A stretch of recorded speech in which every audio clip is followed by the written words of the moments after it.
ভারতকে বন্ধু রাষ্ট্র হিসাবে জানি মানি, কিন্তু ভারত বাংলাদেশের মানুষের সাথে তারা বন্ধুত্ব করতে চায় না। ভারতের বন্ধুত্ব শেখ হাসিনা, শেখ পরিবার এবং আওয়ামী লীগের সাথে, বাংলাদেশের জনগণের সাথে তারা বন্ধুত্ব করতে চায় না। সে কারণেই গত 15 বছর শেখ হাসিনা বাংলাদেশে যখন গণতন্ত্রকে হরণ করে নিয়েছে, ভোটের অধিকারকে হরণ করে নিয়েছে, যখন দেশের মানুষের উপর দমন নিপীড়ন চালিয়েছে, মানবাধিকার লঙ্ঘন করেছে, তখন সারা বিশ্ব গণতন্ত্রকামী রাষ্ট্রগুলো, সংস্থাগুলো সোচ্চার হলেও ভারতকে আমরা দেখেছি সেই শেখ হাসিনাকে সমর্থন করতে।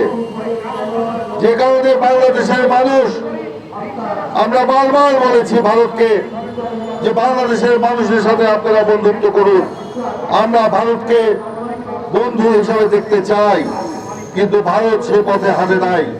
কারণ ভারত মনে করে শেখ হাসিনা ক্ষমতায় থাকলে বাংলাদেশকে তাদের করায়ত্ত করা সম্ভব, আওয়ামী লীগ ক্ষমতায় থাকলে বাংলাদেশে তাদের আধিপত্যবাদ বিস্তার করা সম্ভব, আওয়ামী গোষ্ঠী ক্ষমতায় থাকলে বাংলাদেশে আগ্রাসন চালানো সম্ভব। আমরা তাই দেখেছি।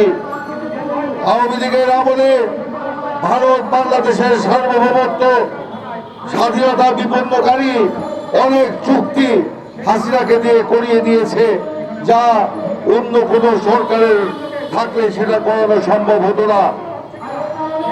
আমরা তার বিরুদ্ধে সোচ্চার ছিলাম, কিন্তু হাসিনা সেখানে জনগণের রায়ে কোনো কথা বলে নাই, বরঞ্চ বলেছে ভারতকে যা দিয়েছি তা ভারত চিরদিন মনে রাখবে। সেইটা আমরা আজকে দেখতে পাচ্ছি যে শেখ হাসিনা 15 বছর বাংলাদেশের সার্বভৌমত্বকে বিকিয়ে দিয়ে, স্বাধীনতাকে বিপন্ন করে ভারতকে যা দিয়েছে তার প্রতিদান ভারত আজকে দিচ্ছে। এই গণহত্যাকারী শেখ হাসিনা 5 আগস্ট গণধাওয়া খেয়ে ভারতে পালিয়ে গেছে, বলেছিল কয়েক ঘন্টা ভারতে অবস্থান করবে, ভারতের সরকার থেকেও বলা হয়েছিল, কিন্তু শেখ হাসিনার সেই কয়েক ঘন্টা, কয়েক শত ঘন্টা পার হলেও সেই কয়েক ঘন্টা শেষ হচ্ছে না। আমরা দেখছি সেখানে শেখ হাসিনা মোদী সরকারের রাষ্ট্রীয় প্রটোকলের থেকে সেখানে একজন মন্ত্রীর সকল মর্যাদা সম্মান ভোগ করে সেখানে বসে বাংলাদেশ বিরোধী ষড়যন্ত্র করছে।